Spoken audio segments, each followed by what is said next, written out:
So let me ask you this. When is a fitness band that has a full color touchscreen, GPS tracking, email call and text notifications, swappable wrist straps, and a full-time heart monitoring among other things, not a fitness band anymore? Well, this is the story of when an underdog fitness watch decided to overachieve. So welcome, this is the Gear Up review of the Amazfit BIP.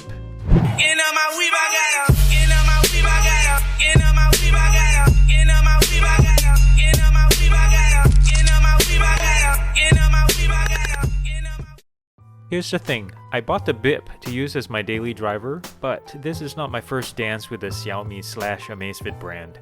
Some of you may recall that I own two older iterations of the Xiaomi Mi Fit bands, so the criteria for my daily would, well, really roughly be the same. I'm not super fussy, but it would have to be water resistant, cost effective, Bluetooth enabled to smart lock with my Android phone, and also reliable and relatively accurate, which I'll admit is something of an oxymoron, but not in this case. I'll get more into that later. And oh yes, this time I wanted a larger screen than the Mi Fit Band 2 that I have. Now, I've stuck with the brand because their wearable division has been on a roll for the past couple of years, producing really good, cheap, function-laden devices. Was I paid to say any of that? Unfortunately, no. So here we have the watch.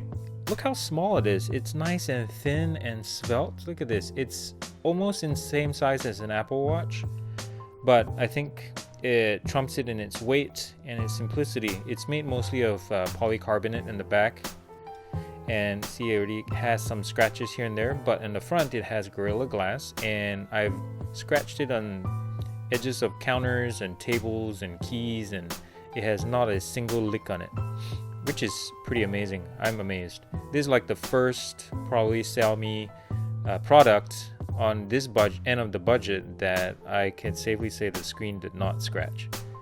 That's a great thing. If you notice, the screen is actually in its off position, but yet you can see it like a traditional Casio LCD watch. That's because it has colored e-ink, which is really great, just like your Nook. Look at that, and that's in its on with backlight on. And I have this on the minimum setting. Even in its brightest, it gets really powerful, and it's more than enough.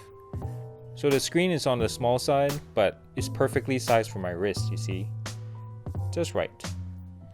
This watch has a really nice polyurethane band. It's nice and soft and supple against my skin. The only thing I don't like about it is this really thin strap right here. The other end always pops out quite frequently, and I wish it was a little bit stiffer. But otherwise, it's a really good band that you can switch out really quickly with these quick snap releases. Look at that. And you can buy new ones on eBay or on Amazon for about $1 or $2, or leather ones for $1 or $2 more, which is really nice.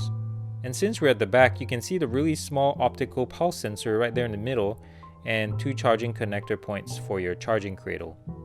So I took this strap off to show you something peculiar I found with this watch. You look at up here, there's a little pinhole. Do you know what that is? You guessed right if you think that was the air pressure sensor. It reads a pretty good barometric measurements in altitude and stuff like that, so it's good that it's there. Using this watch is such a peach, man. It's so smooth, the UI is so smooth, the touchscreen is great. It has no lag. Look at this, I can swipe right through. Compared to other cheap Chinese watches, this thing is amazing. I'm very surprised by its responsiveness. If you swipe up from the home screen, you get to, hey, that's my wife right there. I'm glad you're my husband. Aw. So you can check your notifications, email, and such like that. If you swipe right, you can delete them individually, or if you scroll all the way to the bottom, you can delete them as a batch. And every time you swipe left, it brings you back to the home screen. Okay guys, let's take a closer look at the menu layout. It's very simple and basic, and is configurable from the app, so you can turn any of these on and off or reorder them to the way you want to use them. So like the first thing here is status. You tap on it basically, and you get a little summary of everything you've done today. Swipe right, everything is a swipe right to return back to the home menu. And then weather, you can set up your location. You can change it to Fahrenheit and Celsius. This was something I asked Xiaomi forever, and say, hey, can you change it from Celsius to Fahrenheit? And they finally did it. And you can have updates here straight from your phone.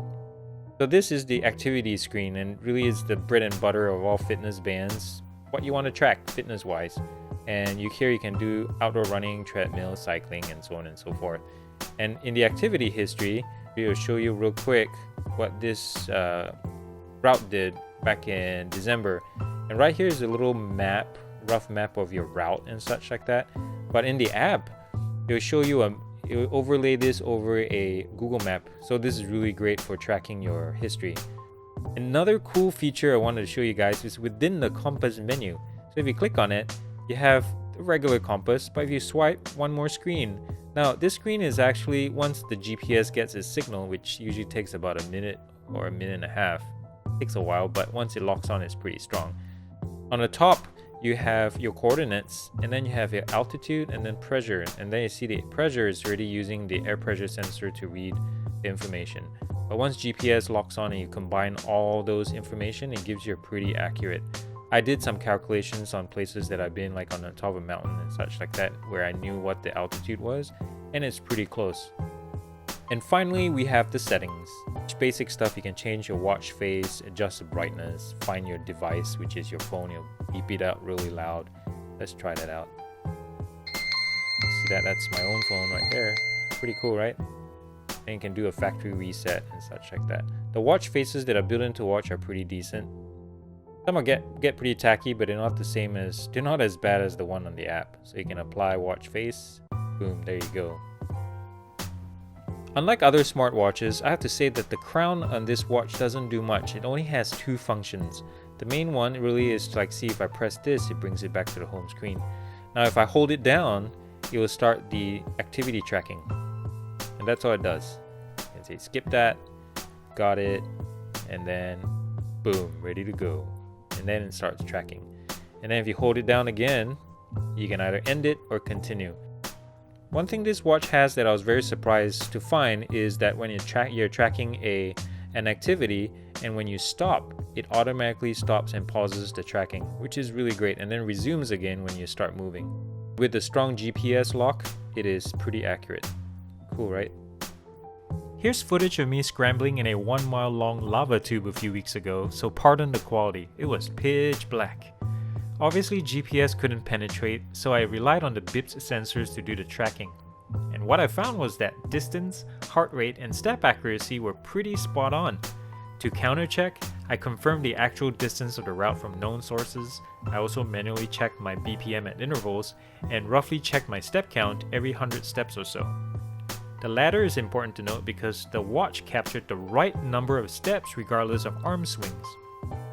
Another reason I bought the BIP is for its water resistance. It's rated at IP68, and if you own a phone, you probably already know what that means. However, I frequently lap swim, and wouldn't you know it, I've not had any problems with water ingress or the sort. Heck, I've even worn it in hot tubs and have not paid the price for it yet. Yep, I live on the edge, like totally. Battery life is where this Amazfit shines. With basic watch notifications turned on and using activity tracking 4 to 5 times a week, I get nearly a month of battery life before it needs a top up in its charging cradle. Of course, if you use GPS or constant heart monitoring, that battery life plummets. Now, let's talk about the companion app called MiFit.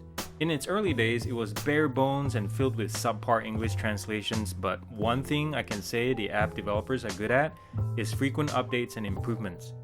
The update cycle now is usually once a month, sometimes even more. So what we have today, well, is a slick and pleasant user experience. It's not feature-packed, but it's good enough. Granted, this is still a Chinese-developed app, so there's no ability to connect and share to your Facebook or Instagram accounts. Only Weibo or QQ as you see here. But other than that, I find that the app saturates me with enough information on my fitness matrix or sleep patterns and the like. Within the MiFit app, you can access deeper settings of whichever Xiaomi or Amazfit product you pair. For instance, for my watch, I can turn on and off menu items, find my lost watch, or add more watch face themes.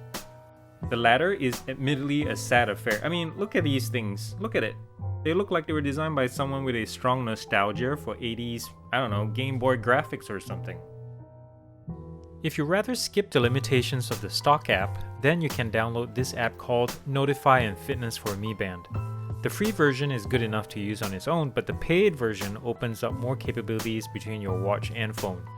You gain the ability to set up notifications for mainstream apps like WhatsApp or Facebook, create macros to control music with your watch. I think that's pretty cool.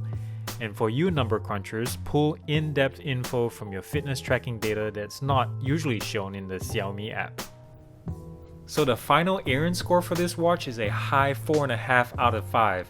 It is such a well-balanced device. It is over-engineered and it underachieves, even compared to its newer siblings like the Stratus and the Pace that cost twice or 3 times more. The value for money factor is right there. This watch does almost everything they do for a fraction of the cost, and I think you're gonna enjoy it. You're not walking around with a $200-300 watch and always constantly protecting it and putting a case around it and always worrying that you scratch it or putting a glass protector. This thing is expendable, and that's what I love about it. Well, there you have it, guys. Thank you for watching this. I hope this was at least entertaining. If not, it was helpful for you in choosing your next smartwatch for yourself or for someone. And if you love this channel, I would subscribe to this. Yes, totally subscribe. Then mash that button down below. Right now, I'm hovering in the 20s and I would love to see it in the hundreds or thousands. So tell your friends, tell your families, tell your pets, tell your next door neighbors. Remind yourself to mash that button down below, please. I would love your support. And if you like this video, thumbs up and comment down below.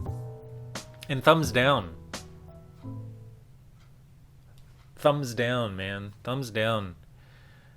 To those of you who wear watches in each wrist, you know who you are. You've seen them. Some people wear it in one hand and the other one, another in the other hand. I think, you know what that is? You're just trying to show off. But you know what's worse? Now, imagine if you're traveling somewhere in Asia or someplace in South America where you're a target for those motorcycle thieves who are pretty handy with a machete. You're gonna come back with 2 less arms, and all for what?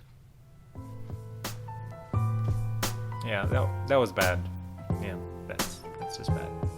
Anyways, thanks for watching, guys. That's it, and God bless, and I'll see you on the flip side.